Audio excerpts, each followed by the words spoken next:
Welcome to Jargon, a podcast bringing clarity to commonly misunderstood business concepts. We're debunking and simplifying the buzzwords and ideas plaguing today's business world and offering a fresh perspective on these topics. Good morning. This is Peter Purcell. It's not morning. Oh, it's not? No, because anybody could be listening to this any point in time of the day. Okay. So, hello. This is Peter Purcell. And Bill Imany with Trenergy.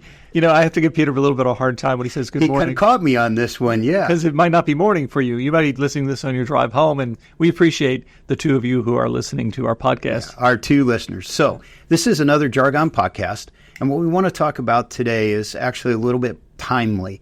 Yeah, I was reading a lot of articles recently in online business magazines. No, I don't touch paper anymore. And there's a lot of good big companies out there that are cost cutting, which kind of had me scratching my head a little bit. And then I was thinking about it.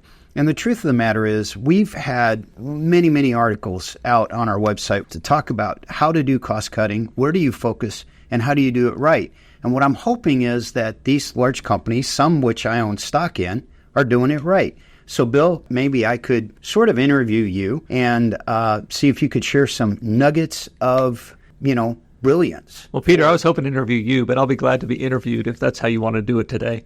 But seriously, though, talking about companies right now, it's really this kind of post-inflationary adjustments they're having to make as they're realizing their costs are going up faster than they can recoup revenue to make up for those costs. So there's a bit of a lag. So these large corporations have announced big cost-cutting efforts. And when we talk about cost-cutting, Peter, we got to let's break it down and talk about what are we talking about when we talk about cost-cutting.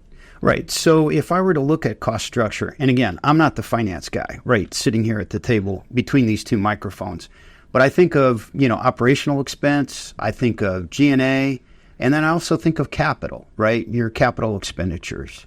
Can we talk about some of those and where maybe we might want to focus? Do we focus on all three? Do we focus on one? Do we focus on two? Well, let's break it down. CapEx, okay. That's typically a lever companies can turn on and off. And I'm not going to say quickly, but they can turn that on and off based upon new developments and that type of thing. Let's say they're building more plants or they're buying more equipment. We're really not going to talk about that because CapEx is typically done more on an annual basis, looking at what you're going to spend to build and grow the business. Really, what we're going to talk about today is really the two components, G&A and operating expense.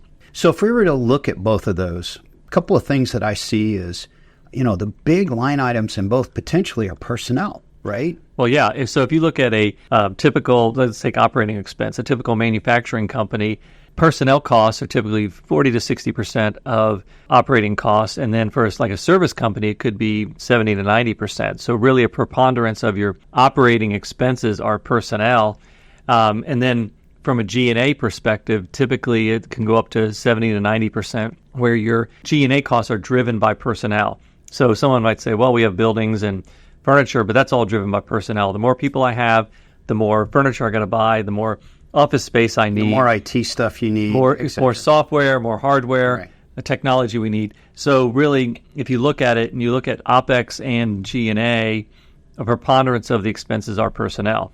So you don't think that consumables and equipment, that's not really something to look at, or do you just assume that procurement or strategic sourcing has that under control already? What we found in most organizations, and then I'm talking about, I'll say most organizations that have good procedures in place around procurement and what they buy. A lot of companies have pretty well thought out procurement policies and procedures, you think, they've got some high-performing procurement teams that are really looking at their total landing costs of getting materials in the door, looking at consumables.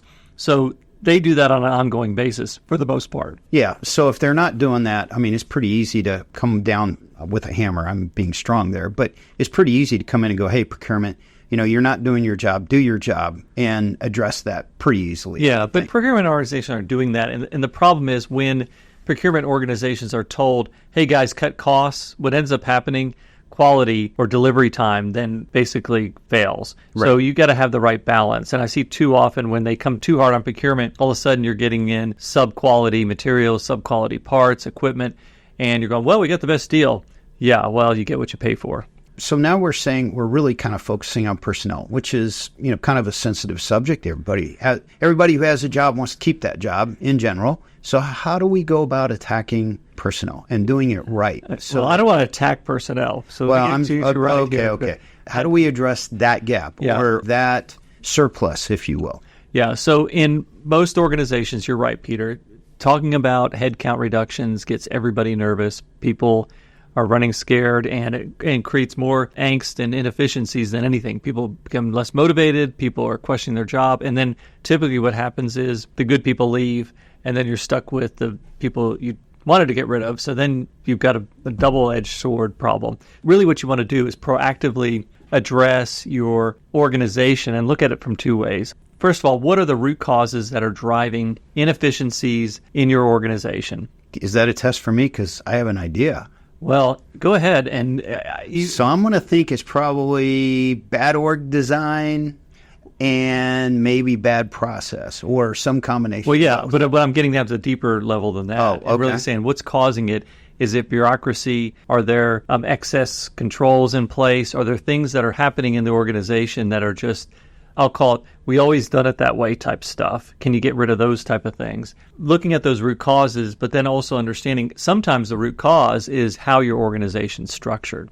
Okay. So how do you go about doing that? Because when you think about an organization structure, it can get pretty complicated. Everything as complicated as a matrix organization down to as simple as organizing by geography. Okay, you're getting a little ahead of yourself. Okay. Here. Okay, so really there's really two ways to look at this. Okay. How work is divided up, and then I'll call it the organization structure type. So when I talk about how work's divided up, simply put, think about a team, like a sales team or a manufacturing team or a finance team. How are you dividing up that work? And typically you can almost look at every organization has kind of 3 or 4 ways they'll divide up work. It'll be by product or service that they provide. They might divide it up by customer. They might divide up work by geography, or they might divide it up by internal function in the organization. But looking at each of the functions within your organization and figuring out what's the optimal way to divide up the work. All too many times we see, for example, sales organizations that are divided up by geography when there's relationships that they need to manage that are cross geography. So the cross-selling doesn't happen and they lose market share. So for those organizations, in some cases, they might find the best way to organize is around maybe customer base, maybe large customers versus small customers. Maybe it's around the service lines that you actually provide. For example, if you're a software company, you're providing services that provide consulting and software. You're not going to have the same person in a geography run both of those. So you might have an organization where you have one person nationally running consulting and the other person nationally running the software support side of the equation. So drill a little deeper down into that. How do you decide that? I mean, you gave an example of customer. You gave an example of, where geography doesn't work. What if it's a combination, right? And like for large customers, you'll do nationally, whereas smaller customers, you might do geographically. I mean, how do you make those types of decisions, Bill? Well, so that's almost like a subset. So sometimes what organizations will do is say, we're going to organize primarily by geography, and then secondarily, we'll have sales teams within that geography that are focused on service lines. So the way you decide that is you need to look at the process of how do you sell to a company. For example, we're talking about sales here. How do you sell, and where are the nuances and differences? If you find out that largely your relationships are built locally for a sales team, then you may primarily have your sales team by geography, but then you find out there's a lot of differences between the services you offer, and a salesperson needs to have a different skill set to sell one service versus another. You might have a geography owner, but then you may have salespeople assigned to different service lines within that geography. So we kind of look at it. It doesn't have to be purely just one, but you pick the one that has the most differences and the most consistencies and balance it that way. So there's not one right answer for everybody. You really got to look at your process. Okay. So talking about looking at your process, how do you do that? I mean, you keep referring back to process. And how do you look at your process and decide what's optimal?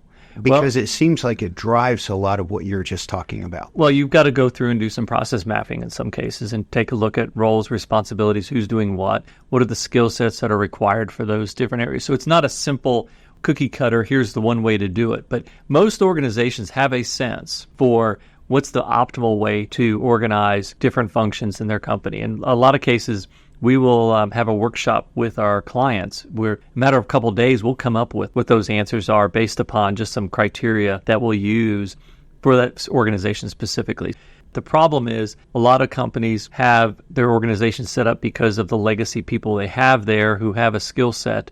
They don't know what to do with those people. Or maybe they grew through acquisition and they've just never kind of come up with one cohesive structure. So exactly, you have that, right? Exactly. You end up with two people in a geography almost competing with each other for opportunities. So it's really a gut check with the organization to figure out how should we be organized, taking each function. But the next question is, what's our organization structure need to look like? So I figured, how do I divide up roles, responsibilities? And typically we'll take a company through, I'm going to throw a consulting buzzword, a RACI exercise, where we identify responsibility, accountability for different processes. So that's part of the equation as well. Right. And so just so that I can pass the test, the C is consulted and I is informed. That's right. That's right. And we have a whole article on RACI. Okay. So anyway, going back to the question of organization structure, typically we find organizations kind of either centralized, decentralized, and then there's the evil matrix organization, and we'll get into that in a minute. That's always the fun one. Guys, what you don't realize is watching Bill get really aggravated when you start talking about matrix organizations. Yeah. Okay, all joking aside. So let's talk about centralized, decentralized. How do you go about figuring out what should be centralized and what should be decentralized? And what are the benefits, pros, and cons of each? Okay, so first to clarify, when we talk about centralization and decentralization, we're not talking about where people sit. Okay, in this world today, I could have a centralized organization where executives are scattered across the country. Right. And where they sit, we're not talking about that. We're talking about where do I allow decision making. Okay, so for example, a centralized organization, and this is a very rudimentary example, might say, you can't, and I've got 50 division presidents, you can't spend a penny without getting CEO approval. That's centralized. Mm-hmm.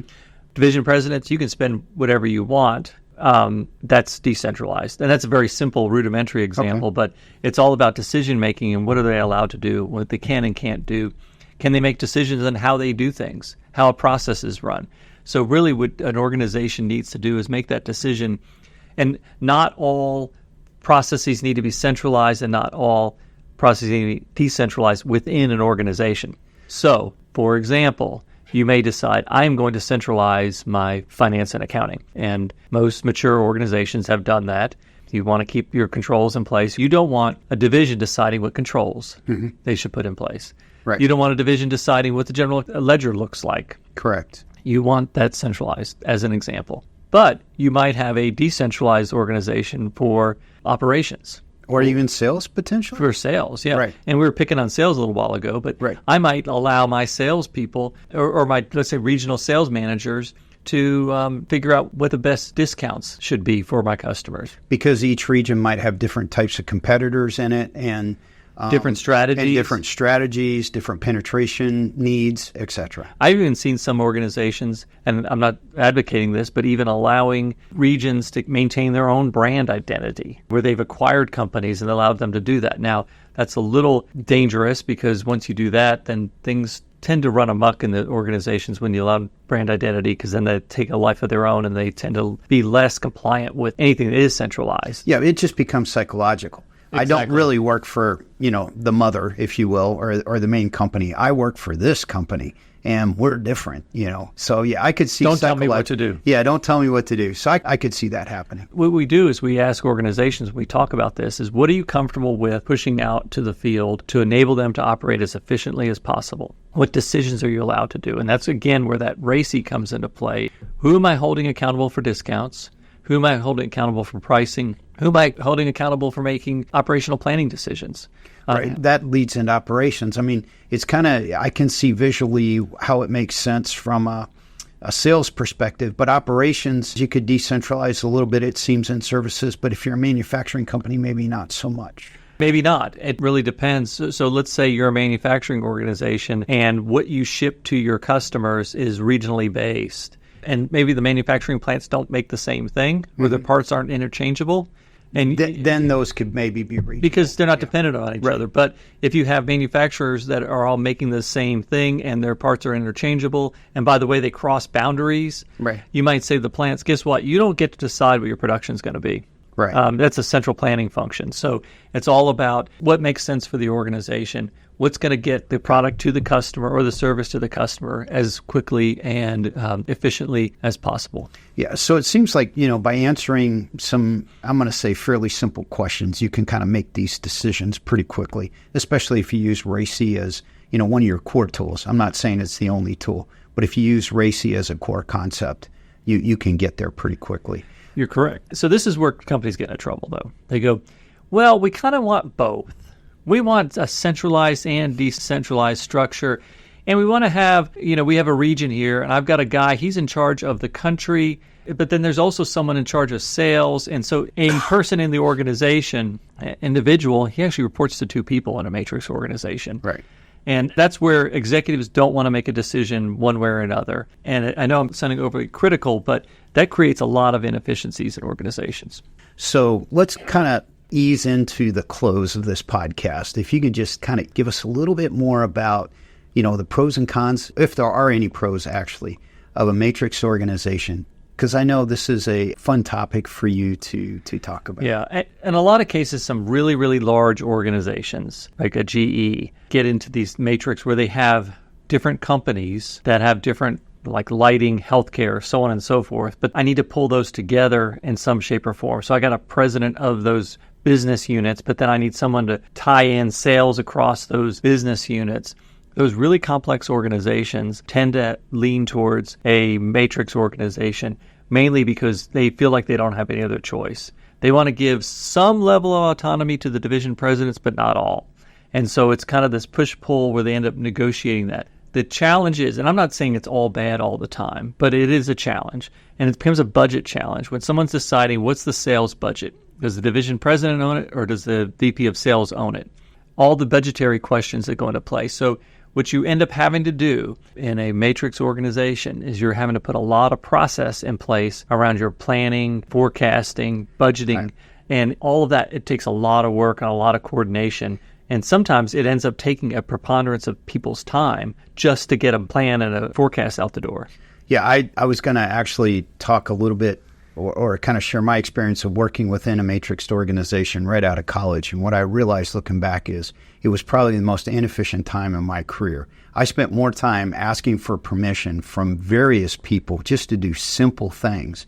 So when I start thinking about bad process and, a 15-minute task would take me 3 hours to get permission to execute, it was insane. I mean, I just got to the point where I was just begging for forgiveness. And in that case, sometimes I did the right thing and sometimes I didn't. So it's a very frustrating environment to work within. I remember. And recognize I was young and stupid. I'm old and stupid, but still, it was exceedingly frustrating. Later in my career, I've worked in 2 matrixed organizations, and you very well know what happened. I left both of them because it was miserable.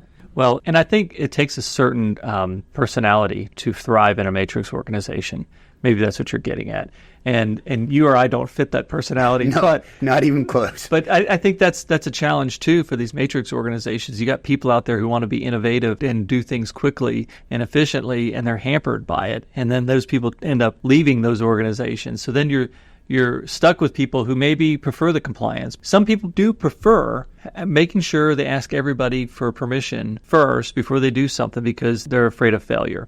And that does hamper success. But it does for these super large global organizations. In some cases, if you're operating a business unit in a third world country or sales or something like that, there are a lot of compliance things you've got to deal with, and you have to have extra layer of authority and controls. But all in all, I almost look at the matrix organization as a last resort. It seems highly inefficient to me. Just to wrap, Bill, I mean, if you were to step back, Bottom line is, as we take a look at cost cutting, what we want to do is focus on OpEx, G&A, specifically personnel being the largest kind of component of that. And there's a journey that a company can go through to make sure that the processes are as efficient as they can be and your organization structure is as efficient as it can be. And once you come up with those two designs, then you can decide how do you right size or fit for purpose your structure around that. Yeah, and I think you're absolutely right. So part of when you go through that whole reorganization, you end up finding out I've got extra people that are doing things that don't align with our new organization structure. Part of what we take our clients through, the journey we take them through, reorganizing, it takes time, but we also try to accelerate a lot of the decision making to decide how am I going to do this. And we use some methodologies like our ACE methodology, where we're actually bringing in large groups of people in a room together to help facilitate and get the right experts in to make those decisions so you can get the cost-cutting efforts that actually stick. But they're also, you're getting it done quickly. You're not waiting a year. But on the other hand, you're not just making haphazard organizational cuts that end up festering back in the organization later. Well, Bill, thank you very much. I know you're very busy today, more so than me. So anybody out there, all three now, hopefully, listeners that we have, if you have a question, just send Bill an email, bill@trinergy.com.